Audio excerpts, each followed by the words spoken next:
Right. Welcome, everyone, to another episode of the George.Daniel podcast. I am your host, George.Daniel. And before we introduce our lovely guest for today, I do want to give a special shout out to our sponsor, Liquid Death. You can go get that at www.liquiddeath.com. So shout out to them for helping us stay hydrated during the podcast. And Matt, what do we have planned for New Year's? I think we're gonna go down to LA, dude. We're gonna hit the Comedy Store for a dope show. Yeah. Who's playing? Do you know? Some East Coast people. Oh, you know, Legion of Skanks. Oh, okay. Louis Dope, J. dope. Gomez, Dave Smith. They're gonna be out here, so I was like, gonna have to do it. Fuck it. Hell yeah, dude. That's gonna be tight. Yeah, it should be dope. Yeah. And all right. So for our 8th episode and our New Year's episode, we have a very special guest. Someone who's actually kind of someone I look up to in different forms, not just in music. Let's welcome our guest, Chris Martinez. Hey, thank you. Okay, we were talking earlier about the shop and everything. But before we get to that, I want to talk about how I kind of was introduced to you, and that was through DJing. Right. Okay, yeah. So kind of walk me through your little history of the game. The game. Yeah. Well, so when I was a kid, I was classically trained in orchestra and jazz bands. So I played saxophone. Oh, shit. And so my grandfather, I grew up in a house full of musicians and artists. Right. And my grandfather was a jazz piano player. And so he grew up in the speakeasies and the bathtub gin era and all that. So Yeah. he was quite a bit older than me. So when I got to know him, I was probably 8 years old. And, when I came home one day and I said, hey, I want to play in the band. And he says, oh yeah, what do you want to play? Excuse me. I said, saxophone. And he said, all right. And so the next day he went out and got me a saxophone. Damn. So there I am in orchestra learning how to play saxophone as just a wee little lad. And, he's playing at home, playing piano. He came in and moved in with us, and man, my whole life is just built around watching him play jazz piano and listening to jazz in his car and everything. Yeah. It was so from a real so young sick. age, it was all music all the time. That's awesome. That's so sick. Yeah. I mean, I know everyone grew up listening to music, but you lived with it, which is completely different, which is so in a lot of ways kind of unique for some people. But yeah, dude, that's so fucking sick. And then so that was you kind of in the adolescence, and then moving towards kind of middle school and end of middle school, freshman year. Yeah. Where kind of were you? Because obviously I'm assuming skater, Yeah. So, that's in the 80s. So Right. backyard ramps and street skating starts taking hold. Late 80s, I'm starting to play music. So I graduated high school, and even before I graduated, I was playing in bars. I was 16 years old. Right. I would have to go to the city and county and get a note notarized by city and county saying that I was only going to go in and play music at the bar. Right. And so then they would have it on file in case the cops came in and were like, what's that kid doing in here? And so I went through that, a number of years till I turned 21. And then I actually tried to move out into San Francisco in the late 80s. Mm-hmm. A few weeks before the big earthquake happened. I was here. And I grew up in Denver, and so I had literally left probably about a week before that, which is pretty crazy. Damn. That I was here, and then Okay. So, me as a little weird history wannabe nerd, dude. I've seen all the videos, I've seen blah blah blah, but how was it? How was San Francisco? There? Yeah. It's pretty crazy because it's a lot like it is right now, right? With just the atmosphere and the energy. Back then, the economy was really bad, and I like to think that living through history, I've seen a lot of things, and basically it was the same as it is now because the Republicans were in rule for a long time, and they were just taking money out of the system and really doing it. And we're kind of at that point now because of so many years of Republican rule, even after the 80s, right? So 2000s, right? When George Bush Jr. comes around. And so it's all fallout from just the Republicans lining their pockets full of money, which is crazy. But it was pretty intense because that's in the days before the internet, right? Right. So you had to get in a car and drive somewhere. Yeah. And so it wasn't working out for me. So I moved back to Denver and I stayed there for a bit. And I kind of hang up music at that point because now I've been doing it my whole life. Right. And so I got to a point where I was like, I need to do something different. So how old was this? Like 24? No, 21, 22. Oh, okay. Yeah. So I probably like, I just turned 21. And so I'm like, I gotta do something different. So I get a phone call from a good friend of mine and he says, hey, you know, I think I got a job for me and you to go on a big snowboard tour around the country. And we're going to drive around the country for 4 months. And I said, man, get out of here. I'm there. Let's go. So we meet up, and I get on this snowboard tour and it starts in Colorado and it goes through Utah and then it goes By tour, you mean like competing? No, more of like a promotional marketing tour. So cool. You know, taking the sport of snowboarding and promoting it. Oh, and okay. taking it to the different ski resorts and setting up and doing demos. Yeah. So it wasn't really, we would hold contests there. We would do half pipe contests. Yeah. But I was more about like bringing the sport to That's sick. to the masses. That's sick. Right. Fuck. And so Burton was one of the early sponsors in it because they had a huge stake in snowboarding. Right. So they were really backing it. And so we go for 4 months. We do the whole West Coast 2 months, and then we go back to Denver. We group for a couple of days, and then we do the East Coast for another 2 months. Mm-hmm. And by the time I got back, they had already owed us some back pay. And so me and my buddy looked at each other, and his name's Chris Irvin. He's also a DJ as well. Cool. Shout out. And he's in Denver right now, but he comes out every once in a while. So we'll see if we can get him to come through. Line that up. So he looks at me, and well, on the tour, we're in San Diego halfway through the tour, and in the 90s there used to be this thing called the Action Sports Retailer Show, ASR. Okay. So you hear people talk about like, oh yeah, ASR, that was it. And again, I'm telling you, it was before the internet days, right? So you had to go to a trade show, you had to meet people, you had to sign sales orders. So this was like prevalent when like magazines were like really a thing, and like you know having like like getting in a magazine. And this is also a time like, I mean, for people, I guess it's also a time like, yes, like you said, there's no internet, so there wasn't this like mini globalization that's going on. So there was unique styles and lingo and blah blah blah at every corner. You know, we don't have that now. And you just had to go there and see it. Yeah. You know what I mean? It was a happening. Right. And so everybody's there. So you go in and it's a huge convention and all the pro skaters, all the pro snowboarders and surfers and models, and you know, it was a thing. Right. And it still happens every once in a while now.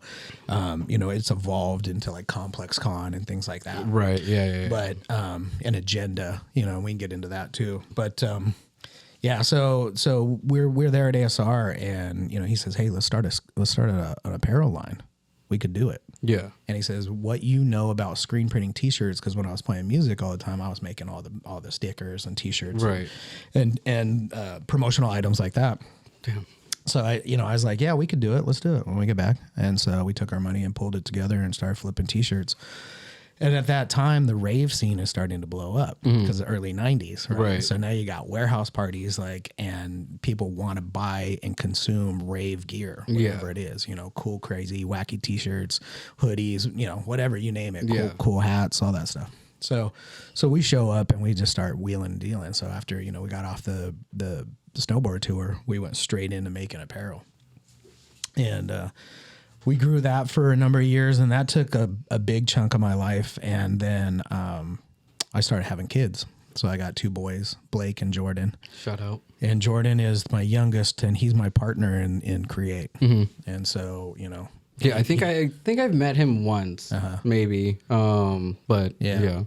So, you know, he grew up kind of like how I did, where it was like music instruments, computers, right, you know, art supplies, you know, you name it, like whatever you want. And were you here in the Bay Area at the time? So I moved. So I went back to Denver. I did the Fumes was the brand that I used to do. Okay. So I do that all through the 90s, and then I moved out here in 2000. So, and I came out here. So after I hung up the first brand, so I got to a point where I was like, okay, I got kids. I need to do something different. You know, I need to make some money and really like level up what I'm doing. So I decided, you know, I'm going to go back to school for graphic design because I already been doing it, you know. So I get to the school and they're like, what are you doing here? And I was like, well, you know what? Teach me how to use a Macintosh computer. Yeah. That's what I want to know. And so, of course, through the course that filled in other things like typography and things that I wasn't really privy to, but understood, you know, alignment and justification, all that kerning, all that stuff kind of bubbles up to the surface. Yeah, and then those are all terminologies that I have no idea. it's all right. It's all desktop publishing and printing and reproducing things. So like when I was doing my first brand, I didn't have a computer. I used to use a Xerox machine. And so I would just cut out the ad and then you would letterpress like fonts and all this stuff. So I was already privy to all this stuff. I just didn't know. And I said, really what I need to know is how to use Photoshop and how to use Illustrator. And so that's what they really taught me. And that's when I had the time to sit down and study it and understand it. And so that's what moved me out here, was to look for opportunities in you know, graphic design and creative direction. And at that time, like, I mean, obviously right now everyone and their mom wants to be like a graphic designer or does it on an app now, you know, or can, you know. Well, and I think I was a large advocate of that too, because I knew that the internet was blowing up, and that we were going to need more designers, we're going to need more content builders, and so I was really telling kids like, hey, start going to school, start learning this stuff, start figuring out, like, do video is going to be huge. And, you know, it looks like that's where the advice went, which is great because we need more. Exactly. You know? And because this whole AI thing is cool, you know, and I'm not going to be like some old guy and be like, AI, you know. Right. But have you seen? This stuff, it's insane. Yeah, this stuff is cool. Shit. Like, it's so amazing, crazy. Right? If I wanted to, I can ask it to build me a code for a website with a store and links and all this other stuff. Right. And that's also what I've been saying over the last few years is like, let the robots do the robot jobs. Yeah. You know what I mean? Because they can. Exactly. And it's easier. You set it up and it does it. It's just like Photoshop actions, or, you know, having some sort of action on your computer that turns it on and turns it off. And you know what I mean? Just things that you're going to, Right. Yeah. So that's crazy. Okay. So that's in the early 2000s. So now I'm out here in the early 2000s and, I wanted to get back into music again because now I've been out of music for like 10 years. Right. You know, kind of in it, out of it. You know, we were doing the apparel brand and we started DJing and doing stuff like that. By proxy, but I wasn't really doing it. Yeah. You know, I was kind of like dabbling in it again and saying, you know, because I was unsure of it. You know, I'd been doing it for so long and I was like, do I really want to focus on my energy on music? Am I really supposed to do it? Right.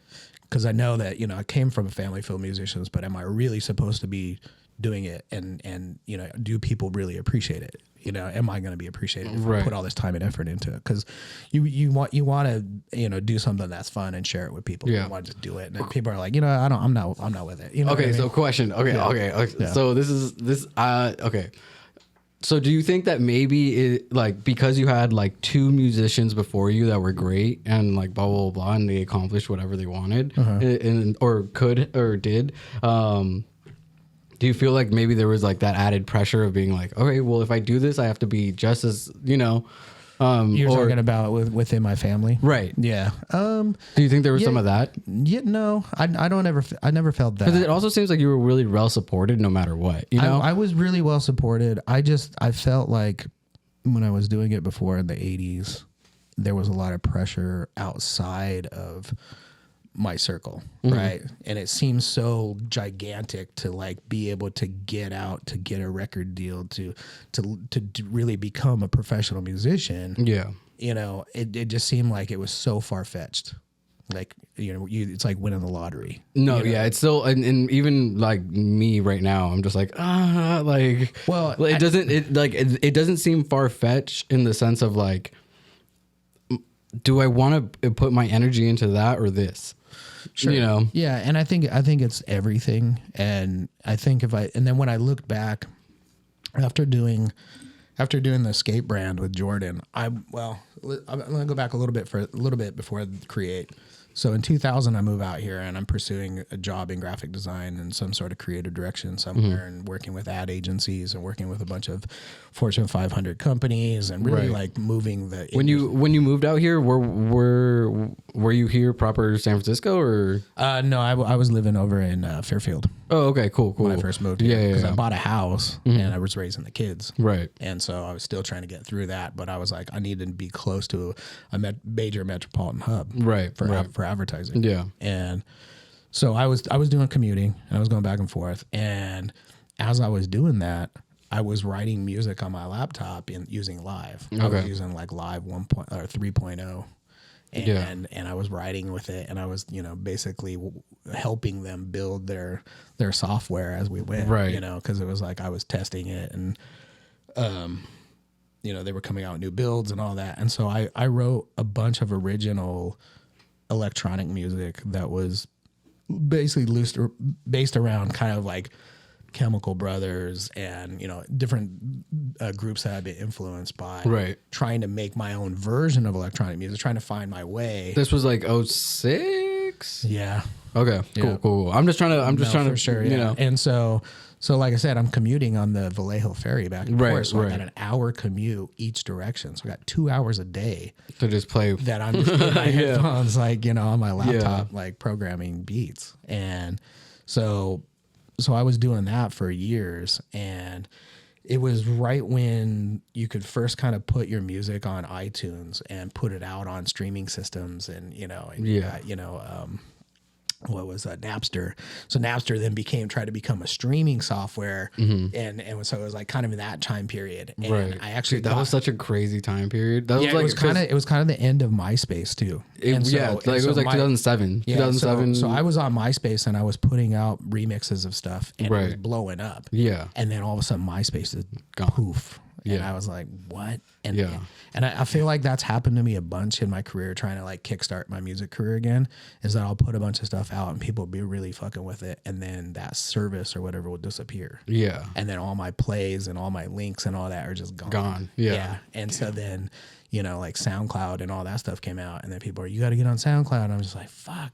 If I get on SoundCloud, is it going to be gone tomorrow? Yeah. So I was so hesitant to do stuff. Right. And I feel like I got in that weird gray area again of trying to get music out and trying to do it. And, so then, that whole thing goes down, and then I'm like, well, I got to regroup. I got to do something. I'm gonna start DJing again, because the writing music and trying to produce it and do it, it's like I think I was ahead of myself. I should have gone back to DJing first, and then went back to trying to write music. Right? Okay, you know what I mean? Why do you think that is?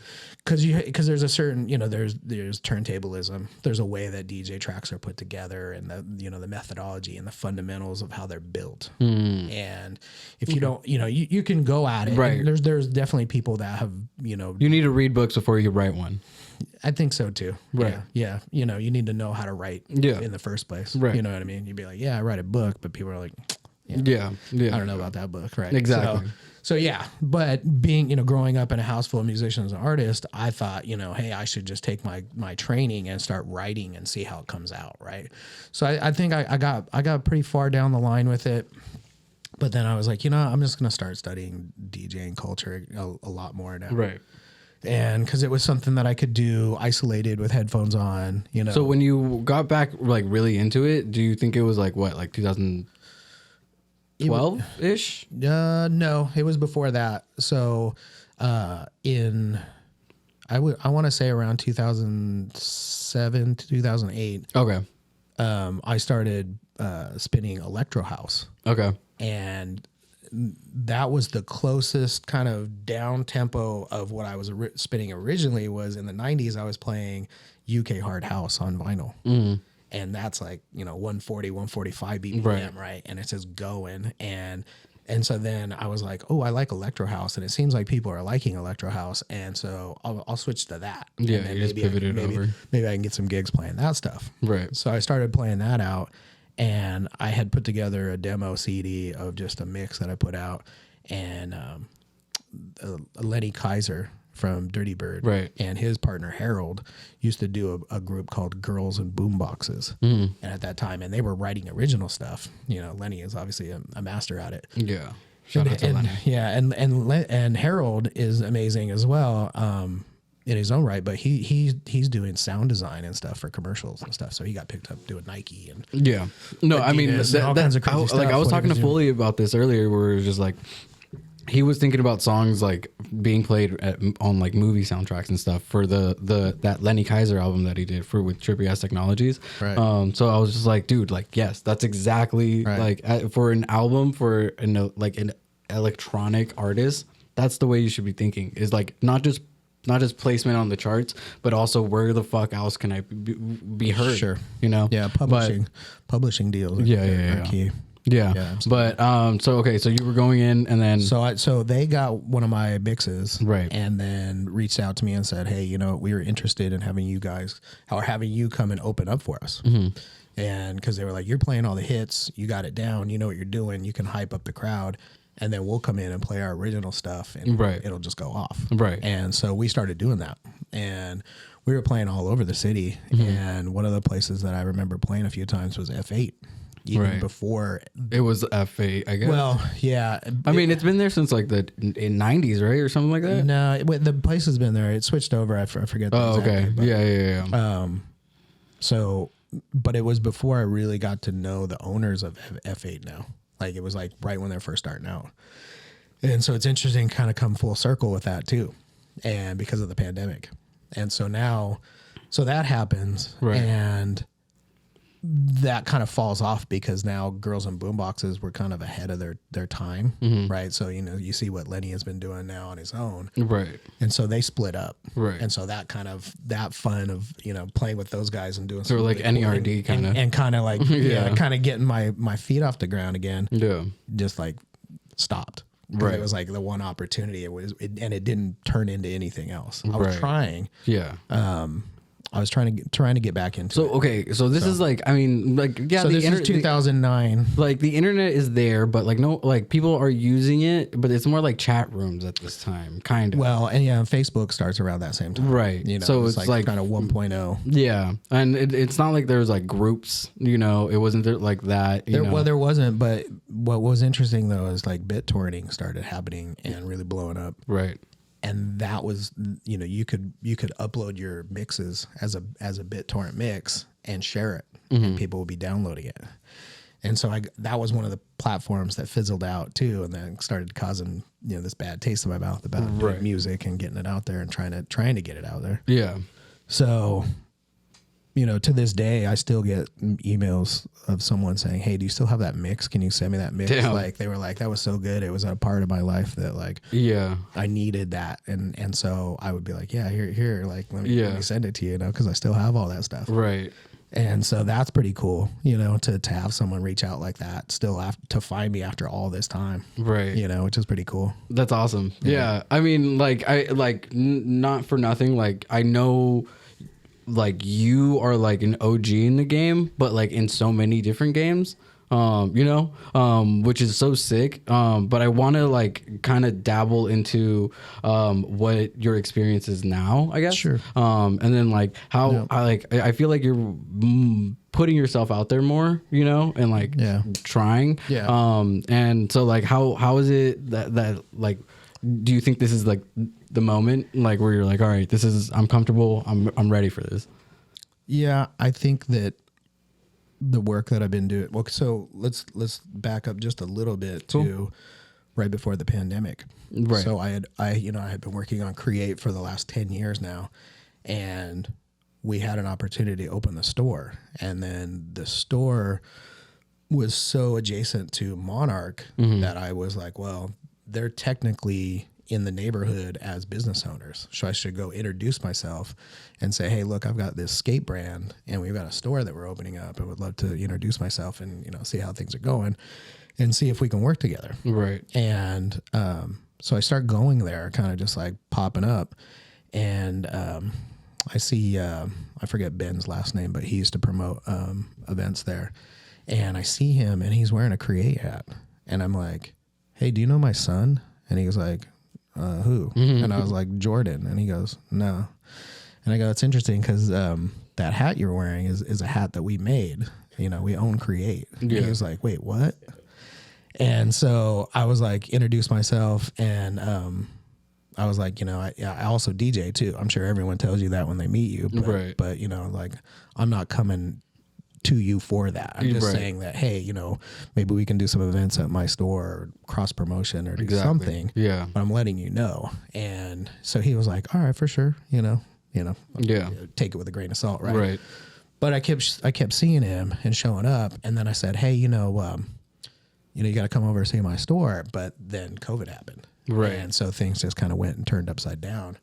but it also slowed things down enough for me to get my foot in the door again with the club owners and the promoters and the club goers and everybody. Right. Because of the speakeasy I did at the store during COVID. Exactly. So that kind of being the thing that kind of set it off in motion over the last 3 years. Right. So I would like, okay, so like the pandemic was a hard reset on the world, right? So like now it's not like you're jumping onto a new platform, you know? Right. It was just like everyone is just done. So now everyone's kind of at an equal a playing field or whatever. Yeah. And that's what I was talking to Kenny about, because that's when he started Filthy Beats or whatever. And that's when they started really working and going at it. Yeah. And then the same way that you were doing everything with the live streams, you know, you were doing it every Wednesday. Yeah. And it starts at like what, 5, 6? No, 7. 7. My bad. Yeah, right. 7. 7 to 10 every Wednesday. Right. And yeah, like we as Meraki have done it, and that was so much fun. And then like you've had like people like Two Tails and I've like a bunch of people, you know, like literally everyone. We had Clav on Stroke come through. Exactly. Like we had legends. We had Lee Reynolds and Mikey Lyon come in. Right. You know, so and it like those like moments that you created in a time where like people didn't know when the next moment was, you know, is so special. And honestly, that's fucking like I like commend you for doing that, because it was like it brought a lot of people smiles, and it brought people like the local talent, at least like a avenue, you know. Well, and here's my analogy. The whole thing was that before COVID, trying to become a DJ and try to get a booked at a night in the city at some sort of club, to me it looked pretty virtually impossible at this point, right? Before COVID. But then when COVID happened, it was like that freight train that we're all chasing. You know, your friends are like on the train and you're a bad dream and you're like, fuck, I can't get on. You keep missing the freight train. That freight train stopped and pulled into the station. And now we're all on that freight train, and the freight train is leaving again. And it just, you know, it opened up an opportunity not only for myself, but then I was like, I looked around and I was like, this is an opportunity for everybody. Exactly. And it leveled the playing field in the sense that there are a lot of talented people that weren't getting any sort of airtime because the clubs were so in their ways of like, oh, we got this DJ and that DJ and this DJ, and why do you think we're going to let you play? Right. Are you that good that you could take one of these spots?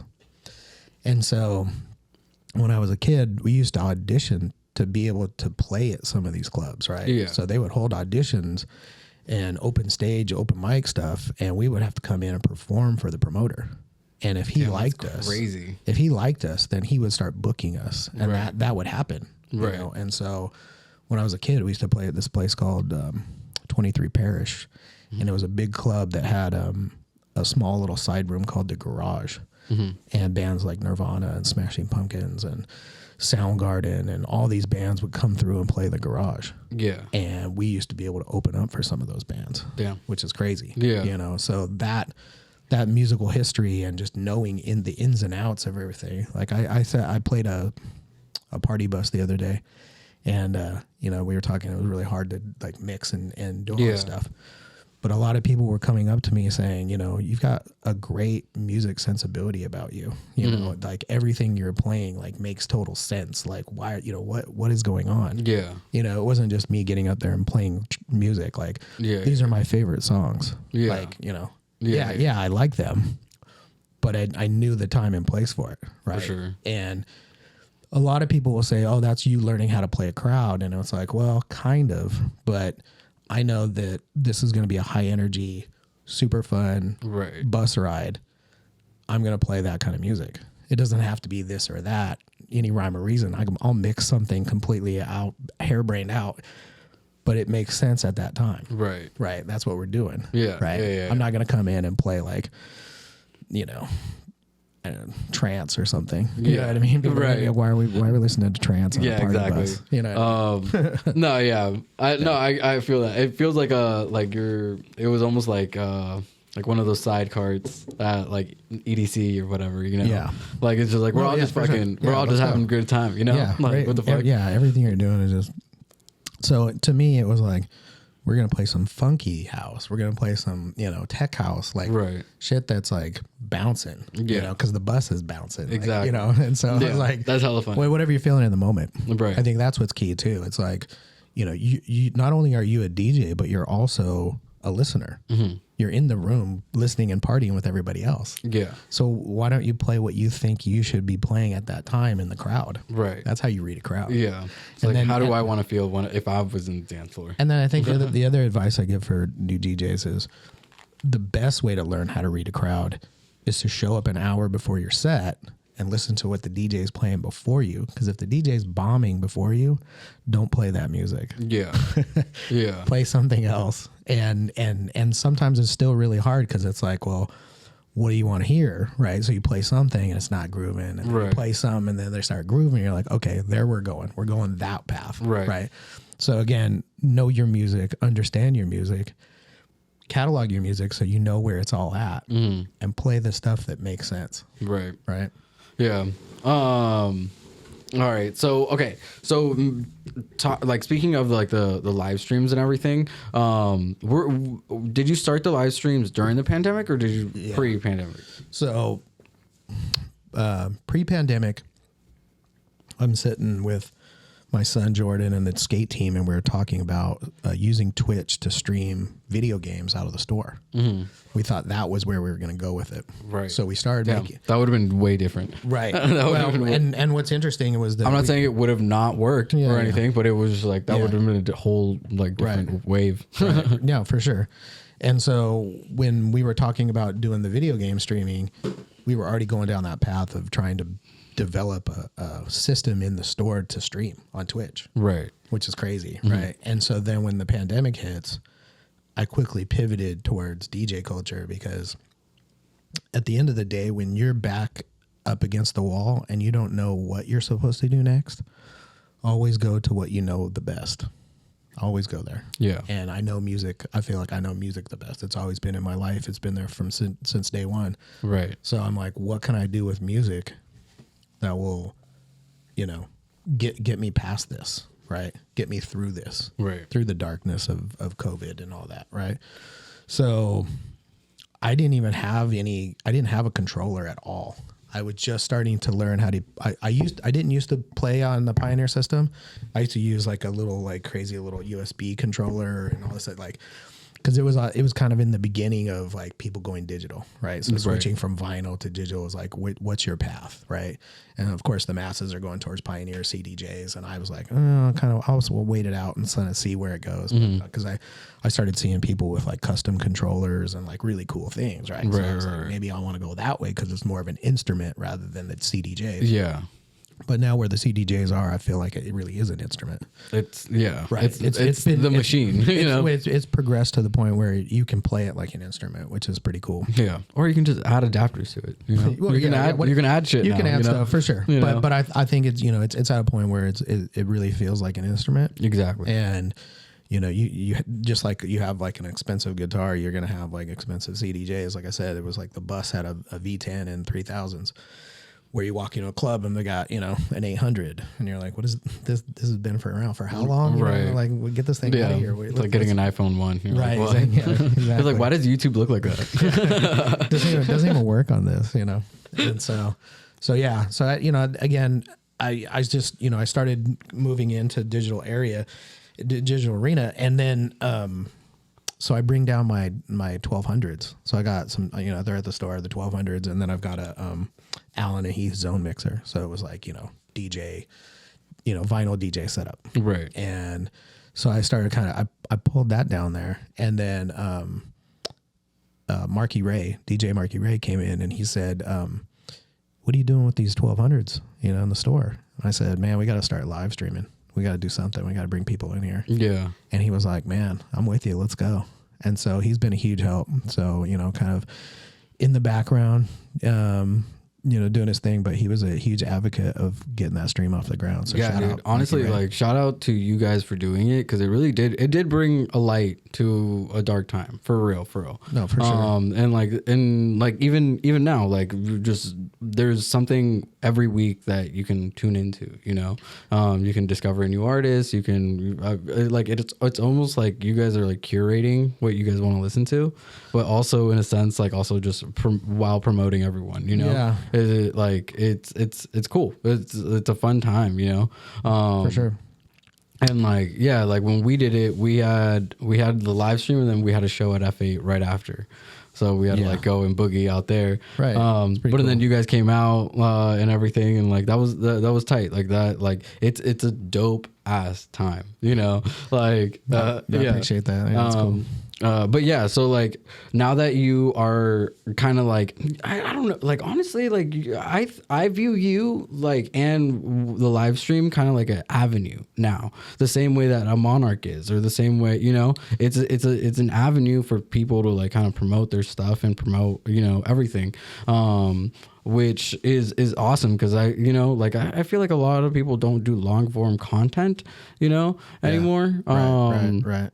And like it's kind of a shame, because some people like honestly like no one would really know this story of yours without the long form content, Sure. Like people will know bits and pieces, Right. But only like those would be spread out, and then the legend of you is whatever it is to those people. But now this is like everyone knows from beginning to end where you are now, kind of, so like that's so fucking sick. Yeah, I appreciate that. And like right now, like where do you like, with this being the New Year's episode, do you have like any resolutions or goals, or like what are your hopes to do for the new year? Yeah, for sure. Every year I try to set goals for myself, and last year it was, let's get to some bigger stages, let's get to some bigger clubs, let's get to that big big room sound, really like controlling a bigger room,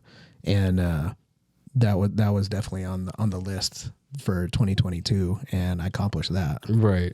Playing at Temple, playing at Halcyon, playing at 1015, just like line them up, knock them down, right? Dude, that's fucking sick. And so this year, I really start kind of in the middle towards the end of the year, and start figuring out like, okay, have I accomplished what I wanted to this year, and what is it for next year, right? What's the long-term goal for next year? So this coming year, 2023 is going to be start writing music again. Yeah. Because I feel like I know it, I can DJ it, I can have other DJs play it. Now is the time. So it's all, timing is critical for everything. Yeah. And also, don't hesitate, go after what you think you should be going after. Right. Because it will, if it doesn't go where you want it to, it will lead to something else. Mm-hmm. And don't be afraid to take calculated risks. Yeah. Because risks are scary for everybody, but use calculated risks. Really think it through. You know what I mean? Don't do it. Bounce it off your best people. Figure it out. Talk it through. Make sure it's the right thing for you to be doing, and then go for it. Right. And I think that's key. And so I'm looking forward to it. So I'm excited. Yeah.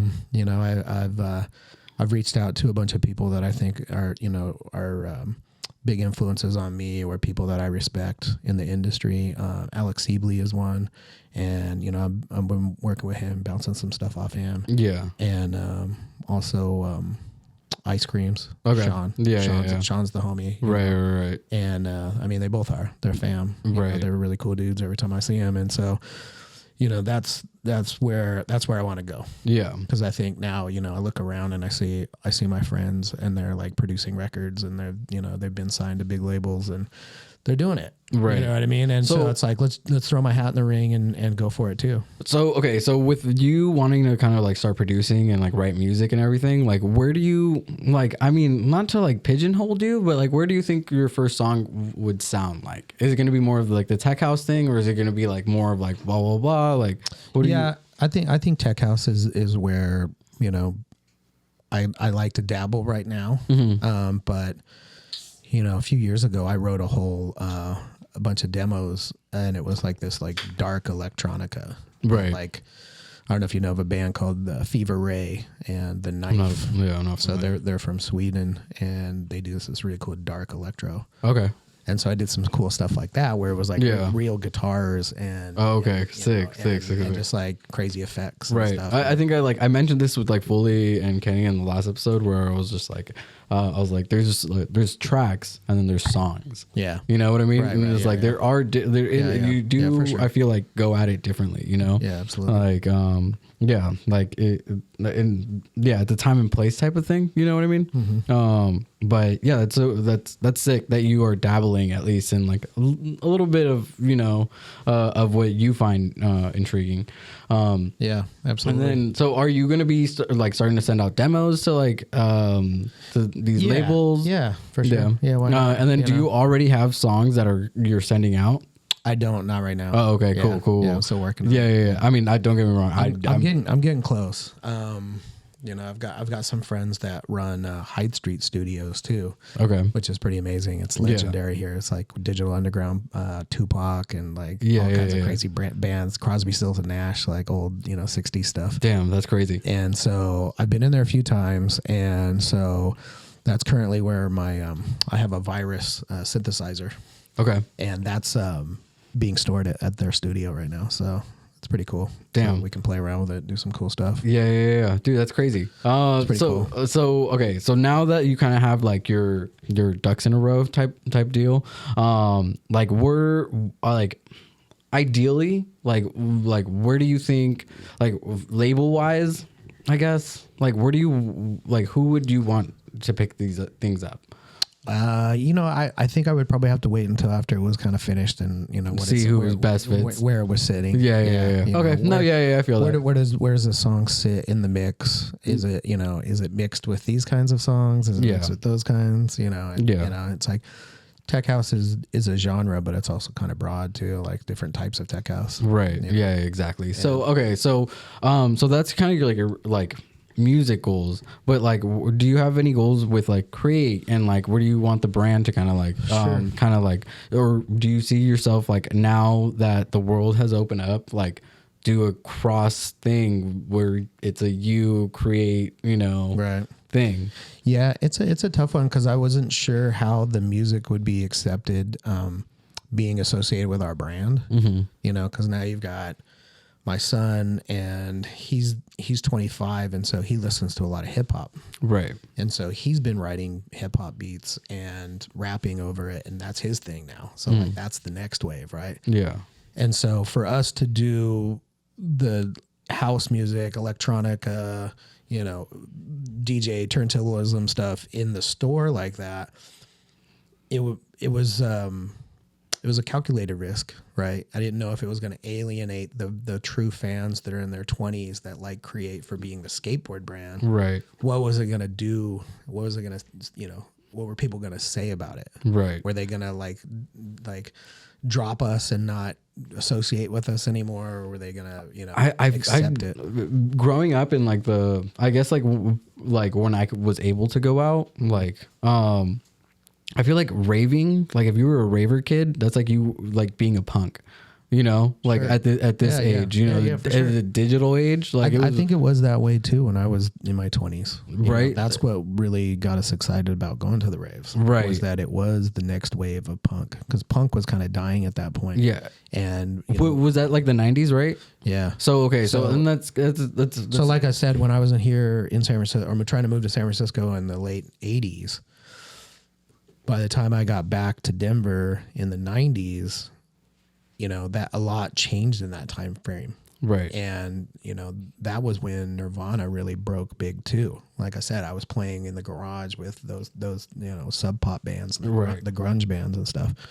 And that's so crazy though. And then that time frame within like 6 to 8 months or whatever to a year, that was when things really flipped. And so now grunge is here, which kind of signaled the end of punk rock. Right. Because now it was like, oh no, it's grunge, it's not punk. Yeah. Right. And so then that took off. But then at that same time, the rave scene really started blowing up too. So the whole warehouse vibe, the concept of like, oh, we're going to a warehouse and there's going to be, it's illegal.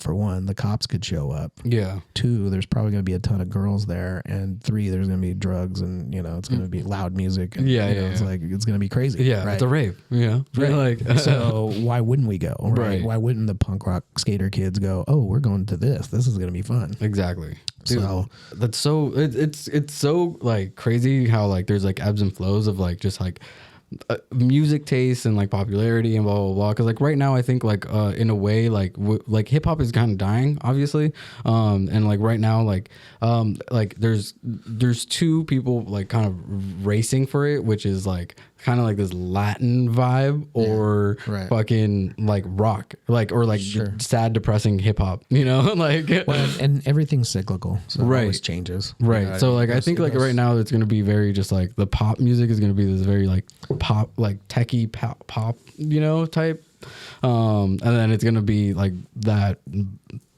dark shit, for the next years. Yeah, I don't know. Yeah, but it's interesting to see where things go, because it's like that was another thing too, where it was like I'm playing this kind of music, but then grunge and the Seattle sound was really gaining momentum, and that became super popular and kind of overshadowed the type of music I was trying to do in the 80s. Right. So that was another reason to kind of hang it up and like try to do something else, because it was like, okay, I'm not making music that sounds like Nirvana, but that's what people are buying. That's what people want to go after. Those are the shows that are sold out, So I was like, well, I don't really want to play grunge. And so that's when I kind of hung it up.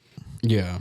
Damn, so, that's so crazy. Okay, so I don't know what's going to happen now. Like, I don't want to go start writing a bunch of tech house, and then tomorrow everyone's like, tech house is dead. Yeah, but also like, dude, I don't see that happening right now. It's pretty, it's pretty popping. Yeah. But again, that's just kind of my dilemma in my life. Yeah, through my journey of being frustrated and going down that path of like trying to be a musician, trying to be an artist, trying to be a producer. Yeah, I mean, honestly, I like if it dies. I like not dies, but like just slows down from like popularity. Like honestly, I wouldn't be mad because I would still be DJing it, and I'd like this is a smaller pool. No, for sure. And that's just me being selfish and dumb and being like, all right, well, like this is like when I can actually like pop off if I wanted to. No, and, for sure. But also, fuck, what was I gonna say?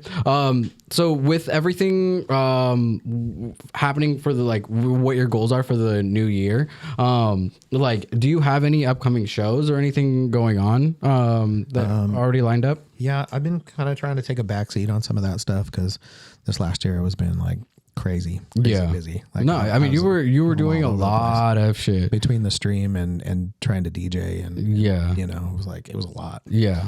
So.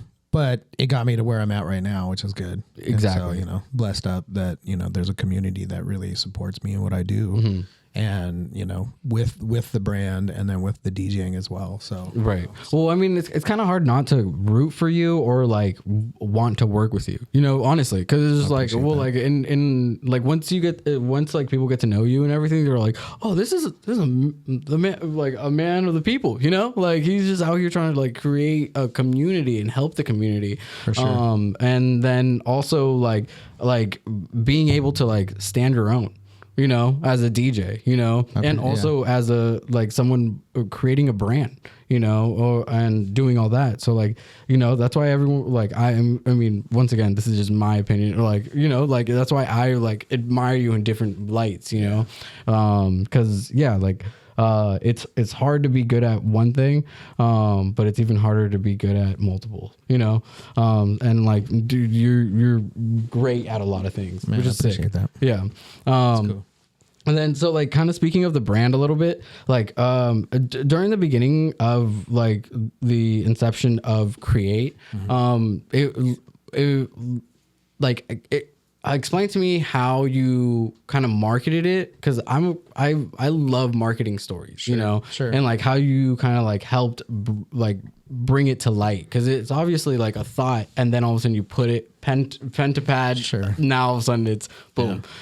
So like I said before, my oldest son is named Blake, Mm-hmm. and the youngest is Jordan, and the two of them grew up around a house full of music gear and records and computers and art supplies, and, Right. you know, everything, right? We had everything. We was just like, we're living in a creative house. What are we making today? Yeah. What are you guys making? so fucking What are you sick. guys doing? You know what I mean? So So it was like, just My household was like, what's the next fight? What we doing? Who's mad at who? Let's go. Like, I mean, not to say But, not to yeah. say that didn't happen either, but, Right. You know, but it was really about opportunities. And when I had kids, my dad gave me a great piece of advice that I give young fathers all the time: is give your kids opportunities.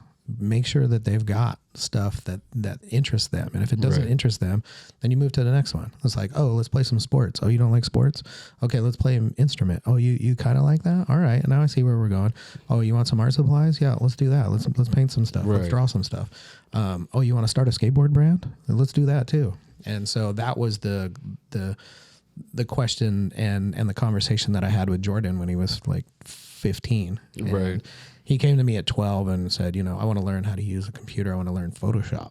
And so I was like, all right, cool. So he was staying at home at that point now. So now he's a latchkey kid. And he was like, and then you were still at Fairfield at the time? yeah. Okay. And so cool. he's out there and he's staying home, summer vacation, whatever. Right. And I was like, you know, as long as you stay in the house, it's cool. And I was like, watch YouTube channel videos with Photoshop, Dude, YouTube Photoshop University, channels. man. Yeah, exactly. Dude. So he's just, 12 years old, just a sponge, Right. playing video games and watching Photoshop tutorials. And Yeah. next thing you know, he's like, let's start a brand. And I was like, really? I was like, all right, cool. I was like, what's the name? He says, Create. I was like, get the fuck out of here. We can Create. I was like, you sure someone's not using that name? I've been out of the game for 10 years or whatever. And I was just like, all right. I was like, cool. I was like, he's like, yeah, I looked it up on the internet. I was thinking to myself, all right, I got to go look this up myself, Yeah. But sure enough, he was right. Dude, that's crazy. And That's so, crazy. So then I said, hey, what do you need money? Is that why you're coming to me? And he says, no, I sold the Xbox. I want to get out and skate, screw video games. Like, let's do this, And I was like, all right, for sure. Let's do it. And so then I said, well, it sounds like you got all wrapped up. You got the money, you got the idea, you got the designs. Like, what do you need me for? I was like, I'm only 15. I was like, all right, you got me there. So, so I was all in at that point. Right. And Dude, that's so fucking sick. so then we started making boards, and he's going into high school, and we started making hoodies and beanies and all this stuff. And it was funny because I said, this is the type of product I want you selling at high school out of little baggies. That's what I was going to say. Like, so he's just selling this out of his trunk of his car type shit? Out of his backpack. Dude, that's fucking crazy. So we would just That's load so his, sick. We would load his backpack full of beanies and all this other stuff. Right, and, right. And, Damn, dude, he would that's- take it to school and sell it after school. That's sick. And so then he'd come home and be like, yeah, I made like $100 or I made $200 a day, and just all cash. Yeah. And so I was like, all right, cool. We'll flip it. We'll buy some more t-shirts. We'll buy some more this, more that, and just kept flipping it. And all the while I'm working as a creative director, graphic designer. And so I'm putting money into the brand as well. So, it just starts growing at that point. Mm-hmm. And so as we're growing it, we're doing all this out of the garage in Bernal Heights in the city. Okay. So right when he's going to high school, we sell the house and we move to Bernal Heights. Okay. And I get this 2-bedroom flat with a garage. Perfect. Right next to the park. So we use the garage as our warehouse. And so now we're selling boards and Right. So were you mostly online at this point? So at that point, like... yeah, we were only online. Okay. So we started it when we moved into the house in Bernal Heights, and then he's going to high school at John McLaren Park, which was City Arts and Technology. Okay. So I knew, being my son, that he was going to be an artist in some form of fashion. So leading into high school, I'd already been researching art schools or charter schools in the San Francisco area. And so that one came up. And when we went there, they were like, oh yeah, we actually have an elective class. It's a skateboarding class. And I was like, wait, sold. Get out of here. Right? So of course he's sold on it. Right. So then he goes to City Arts and Tech. He's got a Photoshop class. He's got a skateboarding class. He's doing his thing. And, I just set it off. And so that's where, Create is born, right out of that garage. And damn. so then we're doing it. He's going to high school. So then he's getting ready to graduate high school. And a little before that, he well, okay, let me back up a little bit. So I'm taking him back and forth to school in the morning. And I remember I always wanted to drive him to school because I wanted to make sure he got there. I didn't care what he did afterwards, but I wanted to make sure that he got to school so that you know, he was actually taking his classes. So every morning we would drive from our house to the school, which was about like a mile drive, and we drive down Mission Street and we get there, and then he would always play me music. So he first started introducing me to Lil B. Okay. Shout out Bass God. Shout out Bass God. And so, you know, I'm like, all right, I fuck with Lil B. Lil B's cool. He's funny. Like, you know, it's obnoxious, but you know, I fuck with it. It's cool. Yeah. Right. And so then he was playing Odd Future. So he started playing me early Odd Future stuff. Right. And I looked at him and I was like, Jordan, these guys are going to be huge. I was like, are you kidding me? Like, this is come on. It's insane. Right. Yeah. And so this is like 2012, 11. Yeah. 2012 and 2013. And we're taking him back to school back and forth, and he's playing all this stuff. And then he comes in and he says, hey, you know, Odd Future is going to be at Deluxe Skate Shop over on Market Street. This is when they were doing pop-ups, right? Yeah, they were doing pop-ups. Right. So he was like, can I go? And I was like, sure, I'll take you.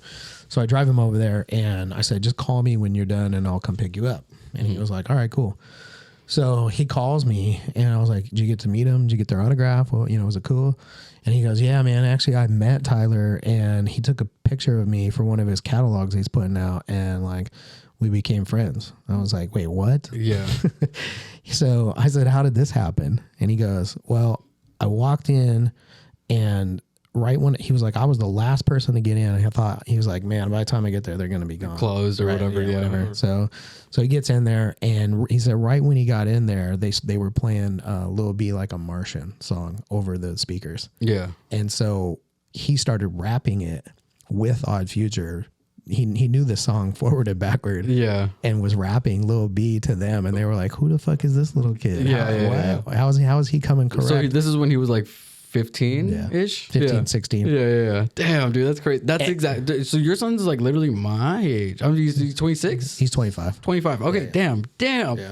So yeah, that's crazy. So he becomes fast friends with Tyler and Earl and Taco and Jasper and all this. Right. And we're still building the brand, and then I was like, oh, let's go to LA for a skate trip. So we'll take the team down there and we'll go check out LA, and we'll just kind of like, you know, hang out at Fairfax, have fun. And go hit Fairfax and have fun and just check it out. So we drive down there. I rent a minivan, drive a bunch of kids down there. We're rolling around. We go to the Odd Future store, and Jordan's like, let's go to the Odd Future store.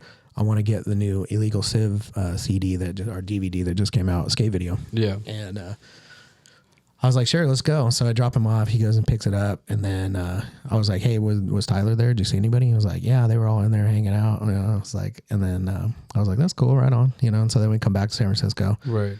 And he starts talking to Tyler. And then he was like, hey, can I get that photo that you took? Because I want, blah, blah. I'm doing this skate brand. And he was like, wait a minute, what? Skate brand? And so he was like, well, next time you're in LA, come say what's up.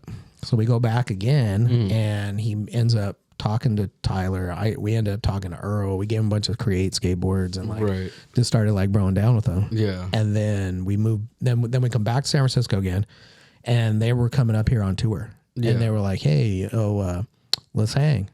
Come to our show. And so Jordan and a bunch of people went and saw him, hung out with him, and then apparently Tyler left his skateboard in the hotel. And they were going to Sacramento. Right. And so they were like, yo, are you thinking about coming out to Sacramento and seeing our show? And we were like, yeah, sure, that's cool. And they were like, hey, do you mind grabbing my skateboard that left at the hotel and bringing it to us? And we were like, yeah, sure, we got you. So we show up, and hung out on their tour bus and partied with them in Sacramento. Yeah. And then went to the show and they were like, that's cool. We'll catch you later. Right. And they're like, yo, we're going to Santa Cruz. Come meet us down Santa Cruz tomorrow. Right. And we were like, at the Catalyst, right? Right. We were like, all right. So then we basically were on tour with Odd Future right. in the Bay Area. Right. Yeah. Dude, that's crazy. And so we were chilling with them, hanging, and like, you know, it was cool. They're great dudes, man. Yeah. Like, dude, honestly, like, fun fact, the first photo that is on my Instagram is probably an Odd Future concert. That's awesome. Yeah, and it's like this blurry ass photo on like a fucking shitty fucking iPhone zoomed all the way in. I'm gonna send you a photo of Tyler wearing a Create shirt. Dude, I was literally in my head like, you guys should cut it in. Yeah, literally in my head, like I was like, oh, dude, like I feel like I got another picture I got a picture of Earl with the skateboards. I'll try to find that one, dude. Too. Hell yeah, dude. I'll send some photos. Yeah, definitely. But yeah, those guys are hella cool. And dude, so shout out. Fuck yeah, dude. Yeah, I honestly like Odd Future, and like what they did was such a movement, you know. And that's kind of what we're doing, Create, too, right? Exactly. And so it kind of all started around the same time. Yeah. And they were all heavily influenced by Pharrell and, of course, and Ice Cream and all that. And so, I like to think the reason why Create is the thing and the way that it looks and all this stuff is, not only because of me and Jordan, but it's because of, Pharrell and Tyler and all those guys and what they did with it. I mean, like, honestly, like the way that I view Create is the same way that like kind of like in a way, like it's like a Bay Area version of like a New York brand. You know what I mean? Like, in a sense, it's like it's very Bay Area, and it's also very like culture, if that makes sense. It's not just skateboarding, it's not just hip hop, it's not just EDM, there's not just I think that we were talking about a little bit before about when I started doing the live stream, did it make sense for our brand, right? And there was that fine line of, do you alienate the people who love Create for what it is before there was live from Create and music and things like that attached to it? And so, we've been very careful in how we introduce that to the world. Yeah. And I was very insistent on making sure that it didn't affect what we'd done before, right? Because that's the last thing you want to do is you don't want to alienate your main. I don't want to ruin my business by doing something that the kids are like, what is this? Yeah. This is weak. I don't like this brand anymore. You know what I mean? And so, but it also opened it up for us to do, to bring in new customers. Right. And so it was like a huge avenue of people who were like hungry for something, you know? Right. Cause at that time, this was 3 years ago when pandemic kind of went down, right? Mm-hmm.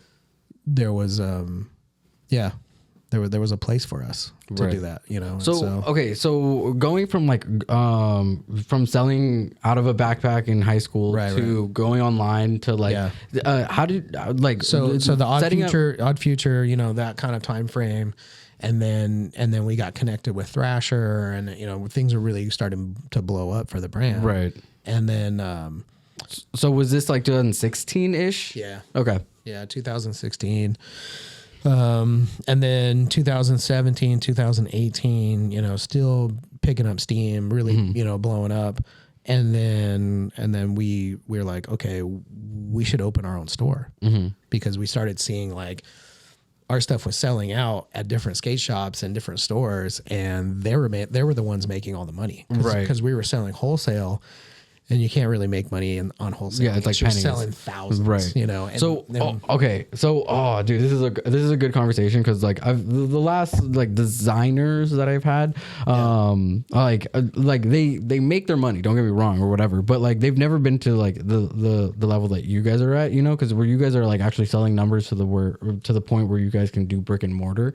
It's different. Right. Yeah. And like that in itself is just such a stat, for any small business, in general. Yeah. So like, kind of like explain to me like how like the difficulties of being like, all right, well, like I think we're ready. Like now I think is ready to do brick and mortar. Right. Well, like I said, it was born out of the idea that these other retail outlets were making the money that they were selling our products Right. at full retail. They weren't putting in the work to do the wholesale work to get it to market. They were So where were you selling at these? so by the time 2017, we were in Zoomies. Okay. We got into Zoomies. Yeah. And we didn't promote it at all because we were worried that there was going to be a backlash, that kids were going to find out that we were in Zoomies and then say, oh, it's a Zoomies brand, don't buy them anymore. Right. So- right. so- Do you think like, Zoomies is kind of like selling out a little bit, you know, in a sense? Well, like, it is and it isn't. Because like, look at what happened to Pink Dolphin. Right. Yeah. You know, like they were killing it. Yeah. And then like you can get like a fucking basic ass tee for like $120 at one point, and then now they're like $30. Right. And it was like, damn, dude. Like, Right, and I right. love Pink Dolphin. Don't get me wrong. And I think it's also when a brand runs white hot and gets really big really fast. yeah. It goes away really fast. Yeah. I feel like at that point, like, I don't know. So like, I feel like I've been trying to grow Create, or Jordan and I have been trying to grow Create at a very steady pace. Mm-hmm. You know, you don't want to go super hot because you're going to burn out fast. Right, I right. just want this slow, gradual climb. Just keep going. right. You Well, he's know? also so I've been young. around. I've been doing it now for 10 years. Right. So we've been doing it for 10 years. Like that's something to be said, right? And Yeah. so 10 years in the making, and we're still relevant, and now we're still picking up new fans, right? There's still new people discovering us. Out of the billions of people that are in the world today, you know, it's like there's a huge opportunity for us. So you know, my biggest thing, you know, a lot of people are like, oh, I'm going to start a brand. And having done this in my 20s and now having done it in my 40s and 50s, you can start a brand, but it doesn't mean that it's going to be successful. Yeah. You know, it's like, it's tough work. You know, there's a lot of work that goes into what we do. And, you know, you'd mentioned, you know, DJing and building community and the skateboard brand. And, you know, it's a lot, you know, but it's worth it at the end of the day because it's what I love. It's the art in all its facets, right? It's music, it's painting, it's illustrations, Right. it's photography, it's videography, it's a lot. It's all the arts that we want to do every day. Like I mean, like the cool thing about like what like you're able to do with Create is that it is now a brand. It's not just, you know, it's different to every person, you know. For some people it's like, oh dude, like it was that one time I saw fucking, you know, Claude Von Stroke, you know, or or if not, it was like, oh dude, I fucking love this sweater that blah blah blah. Yeah. Or then some people know you for the skate stuff. Some people will now know you for your son's like hip hop stuff, you know. Right. So it was just like it's different avenues and everything. So that's fucking awesome. And then so like that's kind of like in a once again like in a weird way, like how I view you, you're very like you're easy to talk to, you know. And I feel like everyone says that, you know, where you've seen it, you know, you've been there, you know. So like how you being like so experienced in the game in general, how do you think that like you with this new like era, I guess, like how do you like chameleon yourself, you know, into this new era? Oh, you know, that's a good question. I think it's just doing what I do best. Like I said, you know, I always go back to what I know best. Right. And, you know, for me, it's the oldest, thing that I know is music, but then the second oldest thing I know is got to be creative direction and graphic design and branding. Right. So I knew if I had branding like locked in that I could do a brand like that. Right. You know, I've been down this road before. Like I said, I had a brand in the 90s and now this is my second brand and I know what not to do. I know what to do. And so I've grown this brand bigger than that one was. Right. And that one we were doing international sales.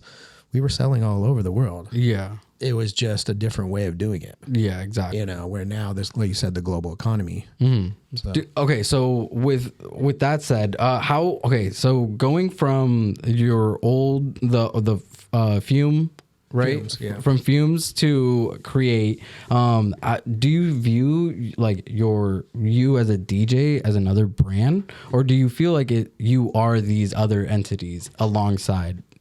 Yeah, I mean, it's hard to say because a lot of people don't, and they don't know Fumes. Some people do, Right? but for the most part, they know me as Create and one of the partners in Create.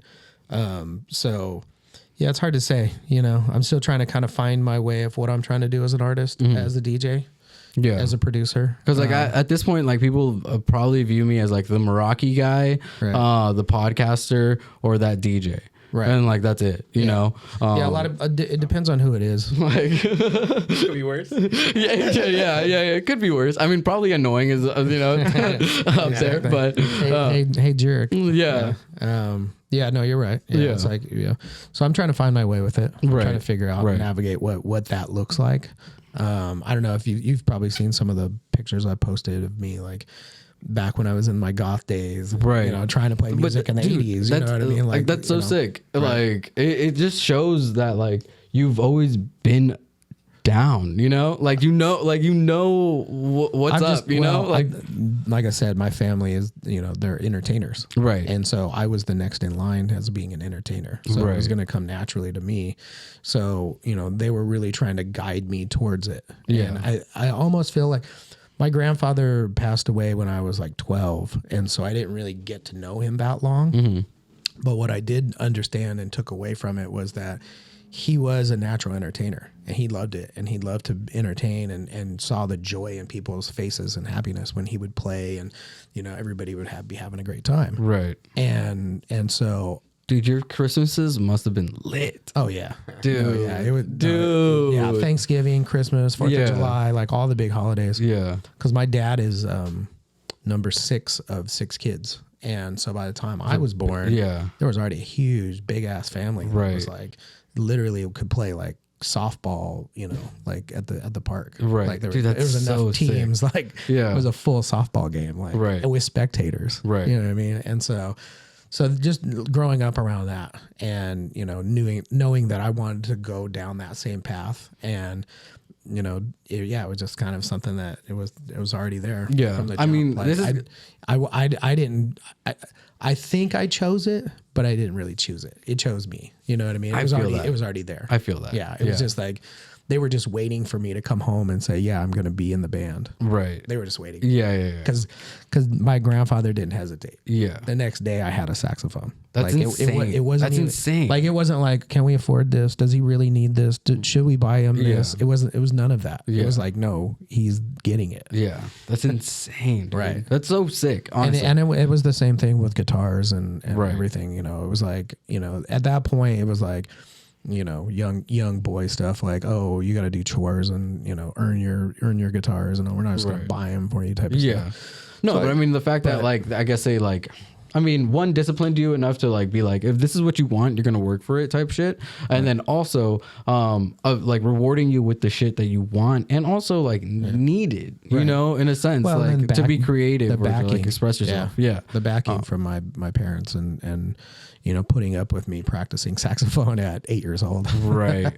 Yeah. You know what I mean, okay, so like this is kind of like a dumb question, I guess, but like what do you think? What moment do you think that you were in your memory, your first memory of music being like, oh shit, this is what I want. I think it was when I really started playing in the orchestra, and we would have school recitals. Right. So this was like 7, 8?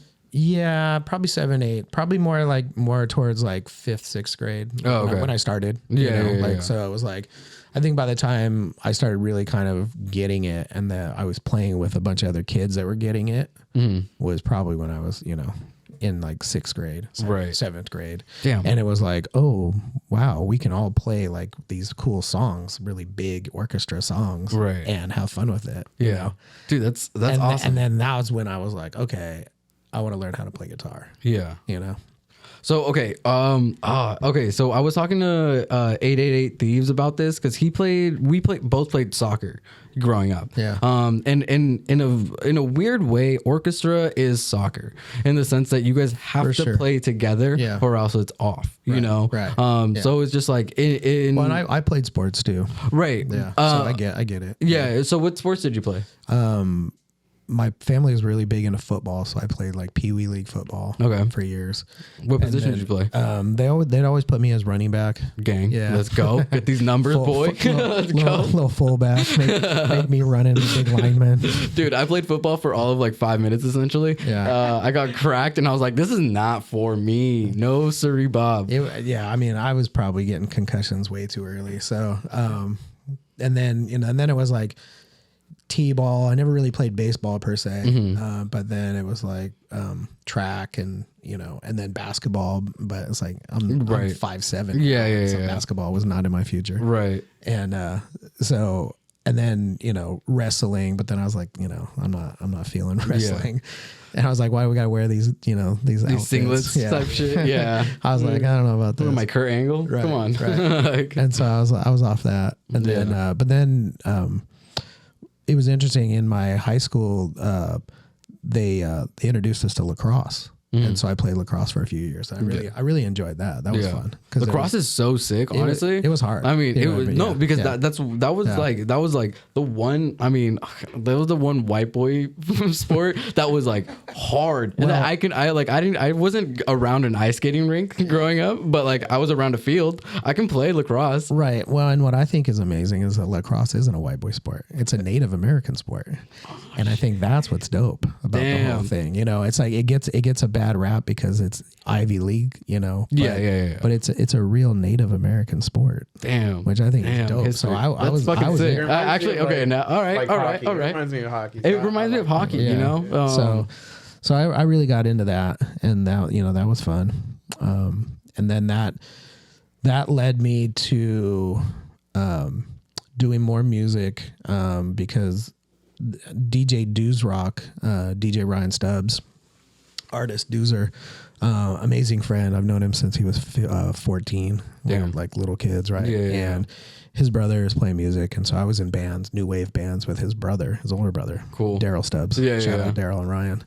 And we would play music at their place after school. We would do all kinds of crazy stuff, and we just kept playing and we finally got one of our songs on the radio in Colorado. So that was a big deal for us. I was like, oh shit, we're on the radio, because this is in the 80s. Dude, that's crazy. And it was like Battle of the Bands contest. Okay, so question. This is a dumb question, I guess. Or I mean, I don't know. But like, do you get paid for your song being played on the radio? No, it was like that's a who? Yeah, it's weak. Who? Yeah, right. At least like if you're on a Spotify playlist, you get paid off of the streams. That's what I'm saying. Like, so. What? That's insane. I didn't know that. Yeah, I mean, back then they were just like, you're lucky to get your stuff on the air type of stuff. Damn, that's it was like crazy. There was no internet. It was like the radio was big time. Right. The radio. I mean, I guess in their point is like the radio.